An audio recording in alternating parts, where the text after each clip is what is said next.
We're back with Steve Bannon, host of The War Room. I call him the spirit animal of MAGA because he embodies the populism that the president ran on. And after 5 years of being banned, which I was never in favor of, on Spotify, he is back. You don't ban voices. You just have to have more speech. You have to have more balance. You don't ban. Now, thank you for joining us, Steve. Congrats on being back on Spotify. You already had a huge platform, but it's always good to have more reach.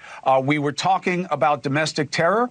I don't believe that this is an immigration issue specifically, what we saw in Boulder. The guy didn't sneak across the border. He overstayed a visa the way most people do that wind up being a problem in this country. But that's at home. Abroad, you got to look at Russia and Ukraine. I don't understand why you went after Senator Graham. He said he's going to sanction Russia more. The Senate's going to do it, bipartisan. They got like 80 senators together on this. You say what he's doing is wrong and that it could be a jailable offense. How so? Chris, we're being sucked into a kinetic third world war right now that's going to dwarf the 20th century's First and Second World War. And inexorably, we've been drawn in every day what the Ukrainians did. And what the White House has said is that they never got a heads up. They attacked part of the strategic triad of the Russians. This is something Curtis LeMay would never think of. They took out 41 of the 100, took out 40% of the strategic nuclear bombers of Russia. The attack was audacious. It was bold. It was courageous. It's all that. But you can't have a country that we're sponsoring with the types of money that we're giving and cutting an economic deal and now saying we're going to be involved in their development. Did they think that they can go in and really attack into Russian territory and drag us into a conflict with Russia that could metastasize? If they don't think that they have to come back to the United States and ask permission, or the deep state at a Wiesbaden, which the New York Times reported, is the German and American intelligence community are running this war. One of two things, we got to get to the bottom of this truth, that we are being sucked into a conflict with the Chinese Communist Party and with Russia that we're not going to be able to turn around. And tonight in Korea, or today in Korea, right now, they're voting, and it looks like we could lose South Korea to a Chinese Communist Party-backed party in Korea.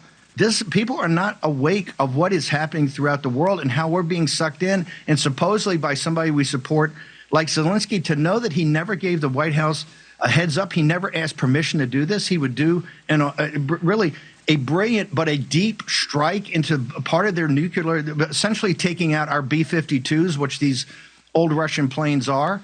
It's outrageous. And Lindsey Graham all weekends over there stirring the pot. We can't have people over there telling the Ukrainians that we're going to back more. What we're trying to do is calm this down. What President Trump is trying to say is, look, let's get to a ceasefire. Let's put our weapons down. Let's talk peace and prosperity. We don't support the economic deal, but President Trump is saying he needs it as a central part of a peace plan. But we can't have Lindsey Graham, and particularly Zelensky, leading us into a third world war with a deep strike into Russia. And Putin came back today and said, hey, we're going to get to the bottom of this, and we're going to see who's accountable in Ukraine and beyond. And that was a message to the United States. But, Steve, first of all, the president was just calling Putin a madman a couple of days ago, said he doesn't know what's going on with him. He seems crazy. Putin has been attacking civilians as much as he can. So the idea he's going to get to the bottom of it like he's some fair broker. I don't know whether it's true that Ukraine didn't give us a heads up and that the United States wasn't involved in the planning or execution. I don't know that. I know what the White House has said. I don't necessarily believe it. I don't know that it's not true either. But I don't understand how you could want to jail a U.S. senator because he's saying something you don't like. Because that sounds like the worst of the deep state. No, it's absolutely what he's doing. What he's doing over there right now is stirring it up. He's giving the Ukrainians but it's not illegal. He's giving the Ukrainians false hope. He's giving Ukrainians false hope that we're there to support them on engaging Russia in a kinetic conflict, and we are not. President Trump, one of the central parts of President Trump. Hey, so maybe he's wrong. But what do you say? Throw him in jail. Two things. Two things ought to happen. Either cancel his passport and don't let him back in the country, or put him in jail if he comes back. Lindsey Graham is stirring it up right now. And people better wake up to the fact that we're getting sucked into this war. And if we get sucked in much more, it's going to be tough to... But first off, you just said the intelligence community. If the intelligence community actually did this, this is an act of war against Russia. Did the American people vote to go to war with the Russian people?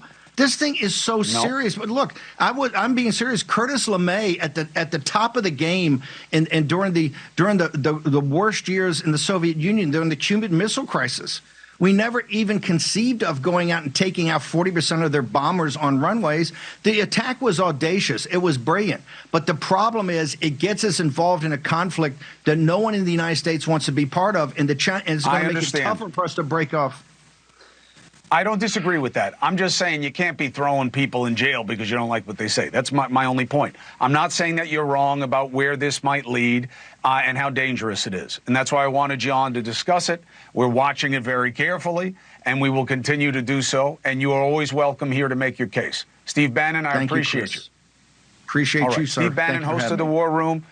All right, we'll talk.